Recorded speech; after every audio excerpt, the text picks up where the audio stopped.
Hello there you guys, welcome to one of my videos. Going to be giving you an update on some more transfer news. So according to reports in Spain, we are ready to rekindle our interest in Ousmane Dembele.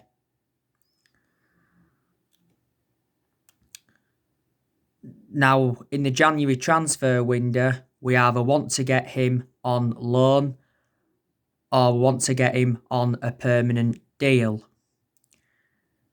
Now, we inquired about getting Ousmane Dembele during the summer. We were seeing him as an alternative to Jadon Sancho. I think he is valued at around £55 million. Now, don't forget, on deadline day, Ousmane Dembele missed training with his teammates. And reflecting on that, Barcelona were angered by Ousmane Dembele's actions, so they said that they did want to sell him. So it could obviously help them get Memphis Depay on the board. Liverpool also inquired about getting him. Mundo Deportivo have said now that Barcelona have opened talks over getting Ousmane Dembele a new deal. His current contract with Barcelona expires in 2022. But yeah, we have been in negotiations with his representatives. Ousmane Dembele has been at Barcelona now for quite a few years. Barcelona got him in a deal worth $135 million from Borussia Dortmund back in 2017. He is injury prone. That's my element of concern about him because he sustained quite a few injuries at Barcelona. He is the age of 23. He can play on the left flank, he can play on the right flank, and I think he can also play up top. He was very, very good at Borussia Dortmund before he went to Barcelona, and I think he was also good when he was at Rennes. That's where he began his career. So that's the breaking news on him. Man United are in search for a right winger. Now, Manchester United could sign Jack Grealish and Jadon Sancho. Louis Saha hopes we can sign Jadon Sancho and Jack Grealish. Now, we was in for both players during the summer. Villa said that they wanted around £80 million for Jack Grealish, so that valuation put us off. Back in September, Grealish signed a 5-year contract with Aston Villa, so he committed his future with them. He plays the vast majority of his games now for Villa on that left-hand side. Some Man United fans will say we don't need Jack Grealish because obviously we have got Bruno Fernandes. He did say that Villa are expecting bids from us and City in January.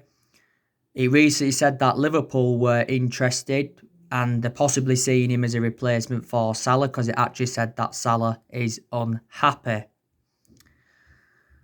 Grealish has spent the entirety of his career so far with Aston Villa. I think he's been a Villa player since like the age of 6 and he's been in their senior squad since 2014. I think now Grealish is valued at around £100 million, reflecting on his good performances. Don't forget he recently got banned from driving as well.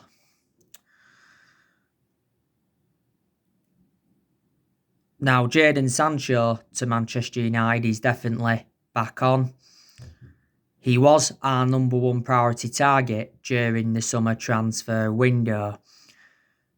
Borussia Dortmund said, though, that they wanted £108 million, we was not willing to meet that valuation. So that's the main explanation why we didn't get him on the board.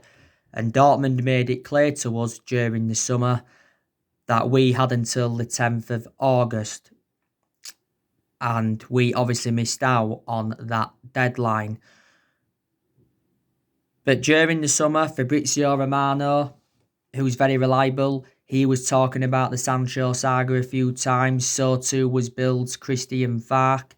And it did say like the personal terms had been agreed, the agent fees had been agreed. It even said a contract had been agreed for Sancho, but we couldn't come to an agreement on an actual fee. And I think Sancho said a few times during the summer that he wanted to come to Manchester United. Don't forget he's got a very, very good friendship with Marcus Rashford.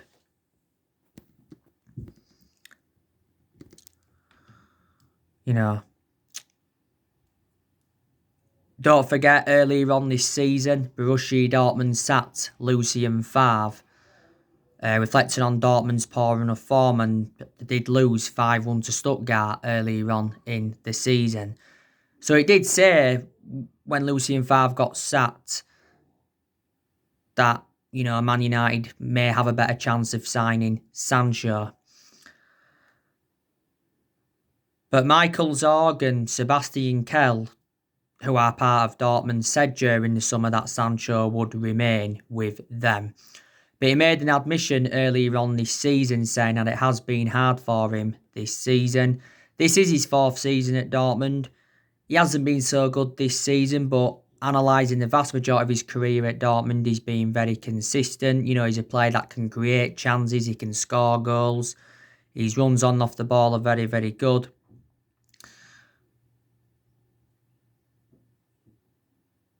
You know, Dortmund only paid £8 million for him from Man City.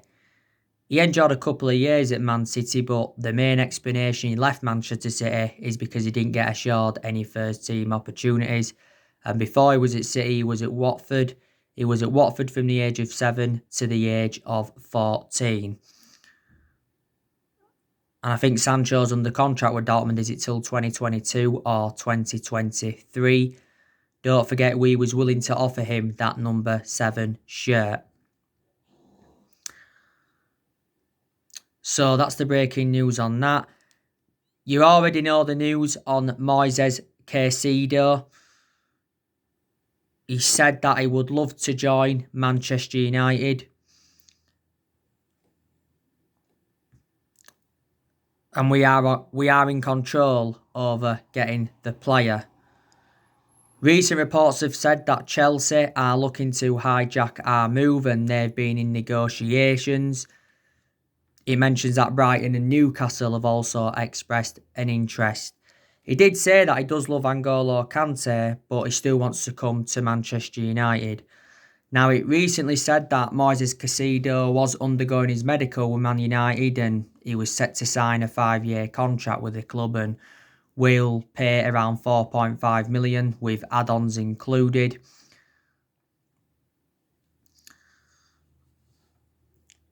Independiente del Val initially said that they wanted around 5.5 million with add-ons included and they wanted a 20% sell-on clause.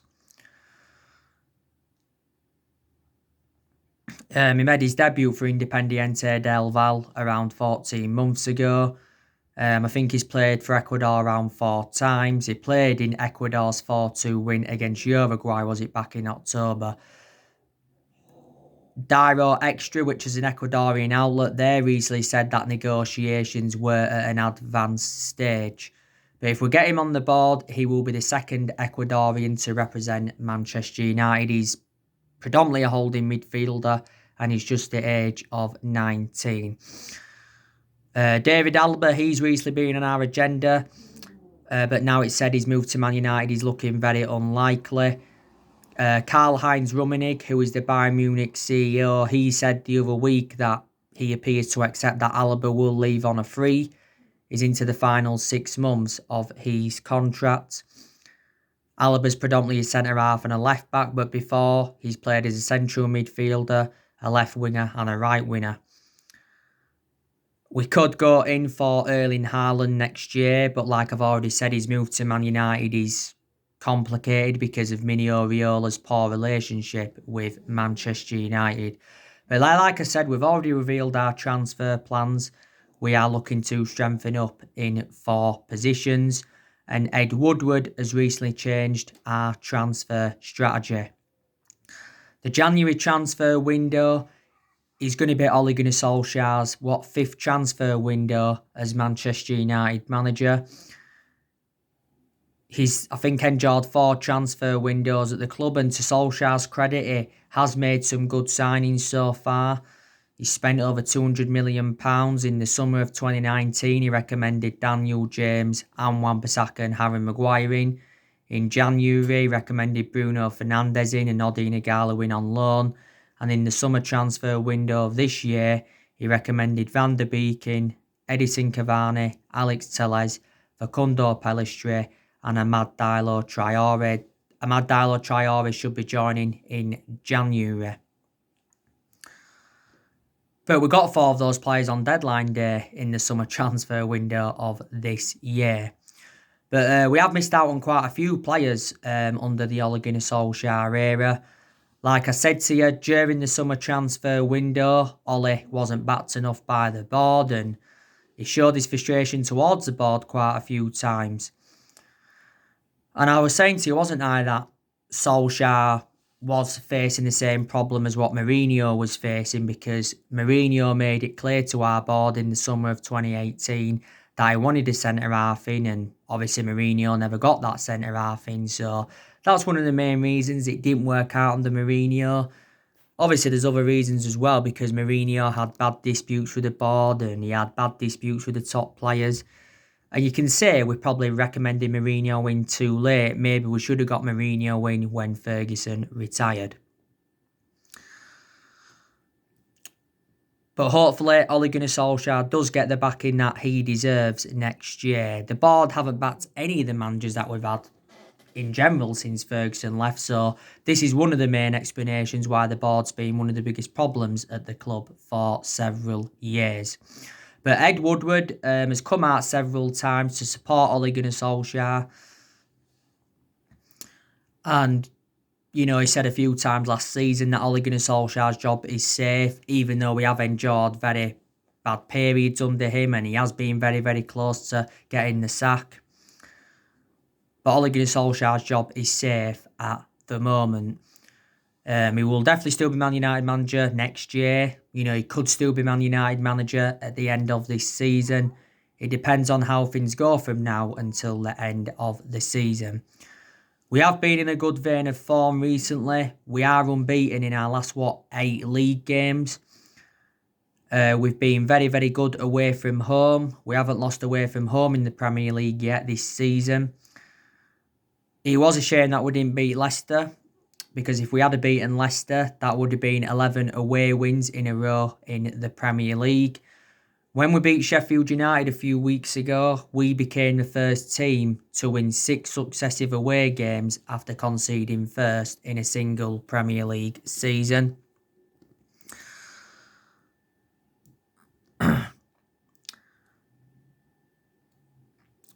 We've only won 2 games though at Old Trafford this season. In the league, that was obviously West Brom, beat them 1-0. You can say we was very fortunate to win that. And we beat Leeds United 6-2. That's probably the best game we've endured this season. Probably one of our best performances. And it's the biggest win this season. I actually can't remember the last time we scored 6 goals before the Leeds game. But we was enjoying our worst start at Old Trafford for around 50 years. But it has been up and down, hasn't it, under the Ole Gunnar Solskjaer era. Obviously, we're not in the Champions League, which is disappointing. And we had a good start in Europe as well, because obviously we won at PSG 2-1. We beat RB Leipzig 5-0. And all of a sudden, it went downhill from there. Ole Gunnar Solskjaer isn't under pressure now. He has been under pressure a few times since he came in. Obviously, when he was under pressure, there was obviously talks of Mauricio Pochettino coming in. Mauricio Pochettino's out of the equation now because obviously he's going to PSG because PSG recently sacked Thomas Tuchel. Massimiliano Allegri, he's been on our agenda a couple of times. Julian Nagelsmann, he was on our agenda at one point, and so too was Thomas Tuchel.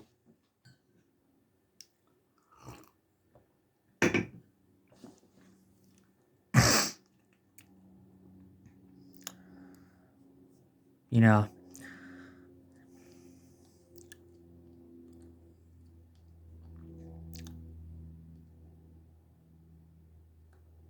the things that concern me about Ole Gunnar Solskjaer is that he's out of his depth, you can say that.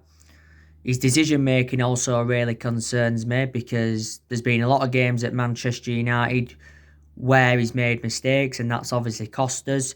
But there's been some games where he's showed tactical flexibility. I thought in the game against Leicester recently, some of his selections were wrong, but I thought his substitutions were right. So it just shows that he can do it.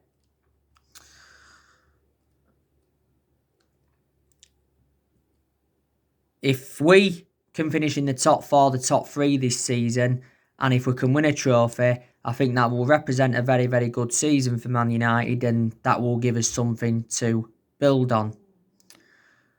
We need to get our first trophy on the board under the Ole Gunnar Solskjaer era. That's very imperative. And the Carabao Cup is a chance for us winning a trophy because we're into the semi-finals.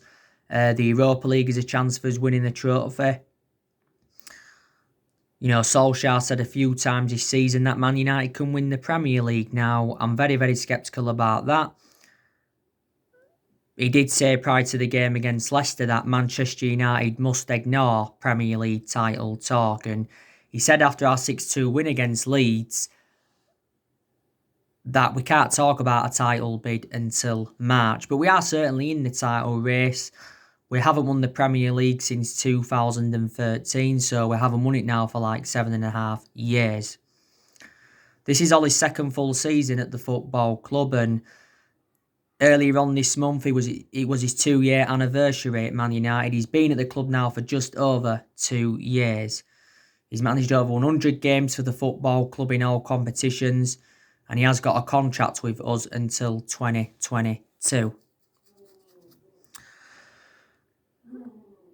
Now, we're going to get rid of players next year because he's still deadwood at the football club that we need to get rid of. I think we're going to get rid of Lingard, Rojo, Jones, Romero. Man United fans want Daniel James to go out on loan. I think Ighalo will leave next month when his loan expires.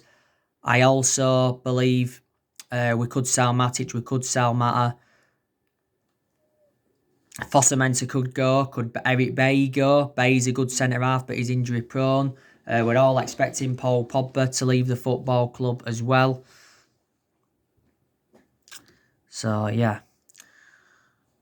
Solskjaer did well last season in his first full season at the club because he got us to 3 semi-finals.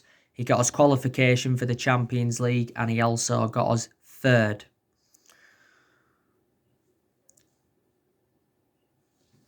Didn't he? Solskjaer is our 4th permanent manager since the Sir Alex Ferguson era. 3 managers have been sacked since Ferguson. That was obviously Moyes. He was sacked after 9.5, 10 months. We sacked Louis van Gaal after 2 years, despite him winning the FA Cup. And we sacked Jose Mourinho after 2.5 years, despite him winning the Europa League, the League Cup and the Community Shield in his first season. I've already said to you that no manager at Man United will last as long as Ferguson did, and no Man United manager or no manager in general will replicate Sir Alex Ferguson's legacy. And that's something we've got to accept.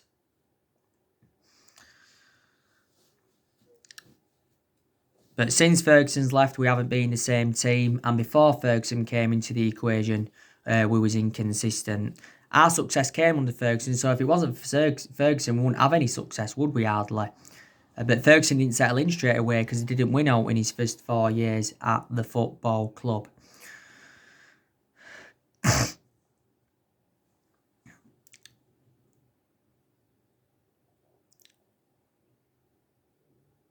And like I said to you, there is good players at Manchester United. You know, Marcus Rashford, he's a very, very good player. He's one of our best players, is Rashford.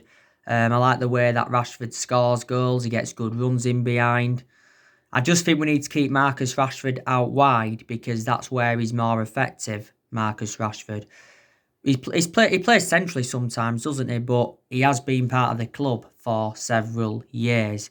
Rashford's been a United player since the age of 7, and he's been in our senior squad since 2016. So he's been in our senior squad now for a good 4 years or so. He's recently had a problem with his shoulder, Rashford. Didn't he have an ankle injury earlier on this season? He had a back injury last season, so he's sustained a few injuries, but he should be available for the game against Wolves tonight, Rashford. I think maybe he needs a rest because we have been playing him a lot. I think Edinson Cavani is also a good player and he's enjoyed a fantastic start to his Manchester United career. Don't forget, Ole Gunnar Solskjaer said in his press conference building up to this game against Wolves that Edinson Cavani is definitely a starter for Manchester United. And he said Man United want to extend his contract. And Solskjaer revealed the first thing that Edinson Cavani asked him when he came to the club, and that was whether he could wear the famous number 7 shirt. So this is actually bad news from an Anthony Martial perspective. You know, Cavani didn't start against Leicester, but he came on and made an instant impact and got an assist. He obviously scored in the Everton game in the Carabao Cup. Lovely curler from 20 yards, by the way. You know, Cavani came off the bench in the 3-2 win against Southampton, scored twice and got an assist, so he changed the complexion of that game. He scored his first goal for the football club in our 3-1 win against Everton. And he almost scored his first touch on his Premier League debut against Chelsea earlier on in the season. Now, Cavani, could he be punished for choking Yerry Mina in the 2-0 win against Everton? Aren't the FA investigating that? Don't forget he got charged by the FA for misconduct for the racist comment that he put on social media last month. It says that Cavani has got until the 4th of January to respond to these charges. He said if he's found guilty, he's going to face a 3-match ban. That's minimum. He probably will be found guilty. But yeah, we got him on a free transfer on deadline day. You know, obviously he signed a 1-year contract with an option of a 2nd year. And I think Anthony Martial is good when he wants to be. To his credit, he's rejuvenated himself recently because he endured a very poor start to this season, did Anthony Martial. He wasn't being clinical enough in front of goal. He was having chances, but he just wasn't converting them. Don't forget he had that 3-match suspension in the league because he got sent off in our 6-1 defeat to Tottenham. But Martial did quite well against Leicester. He had that disallowed goal. He did well against Everton in the Cup, got the 2nd goal. Did well against Leeds, got 2 assists. He also won the penalty. I think that's classed as an assist as well.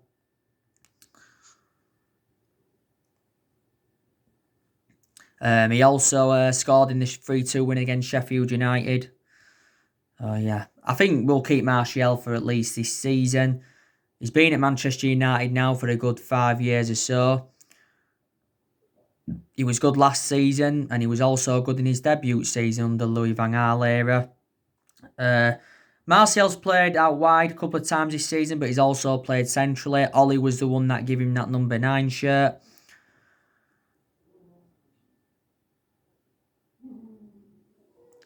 Yeah. I think Mason Greenwood's also a very good player. Didn't play any part against Leicester, did he? Earlier on this season, he did have personal issues. He had injuries, and at one point he was out with illness. Ollie's been defending Mason Greenwood a lot this season. This is his 2nd season in our senior squad. Don't forget at the start of this season, we give Mason Greenwood that number 11 shirt. Obviously, Bruno Fernandes, he's very, very good. He's our best signing since the Sir Alex Ferguson era, and he is our best player. Fernandes has been at the club now for almost a year. Don't forget Bruno Fernandes scored against Leicester and got an assist. I think he scored 2 against Leeds and also got an assist. Just a very, very good player. He won Player of the Month last month in November. He's won that quite a few times now, reflecting on his good performances. He predominantly plays as a number 10. Bruno Fernandes did say, though, when he first came in, that I've come to Manchester to win trophies, and he was disappointed that we didn't win a trophy last season, obviously. Now, Donny van de Beek, I think he's also good as well. He's done well in the games he's played in, but he seldom starts in the league because he's only started 2 league games so far, and that was against West Ham and Southampton. But he's getting more opportunities in like the cup games, is Van der Beek. In the game against Everton, we played him on that left-hand side. We got him in a deal worth £40 million from Ajax. I also think Fred's a good player. He's not world class by all means, but he's enjoyed good games this season where he's showed good attacking intent. He's broke up the play well. Probably needs to read his game more. That's what he's got to improve on. Fred's been at the club now a few years. We got him for £47 million from Shakhtar Donetsk. And I think Paul Pogba is a good player.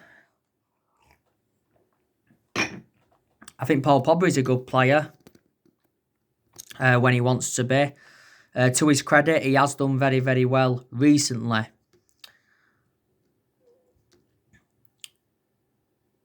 He's done well since he's come back from that ankle injury. Now, I give you the news, didn't I, on Paul Pogba this morning. We have decided that we will let Paul Pogba leave the club, but we won't let him go cheap. And we are demanding a world-class player in exchange for Paul Pogba. Now, it does say that Juventus have offered us Adrian Rabiot and Aaron Ramsey in exchange for Paul Pogba. He said a few weeks ago that they'd offered us Paul Dybala and Federico Bernardeschi. Now, Juventus said they want Paul Pogba for around £50 million in the January transfer window. Fabrizio Romano has already said that Paul Pogba will 100% leave Manchester United next summer. I think he'll go back to Juventus if he leaves next year, because Paul Pogba did enjoy 4 good years with Juventus before he obviously rejoined Man United. Obviously, the likes of Madrid, PSG, Barcelona and Inter Milan have been in for him before. Earlier on in the season, we triggered that 1-year extension on his contract, so he's under contract with us till June 2022.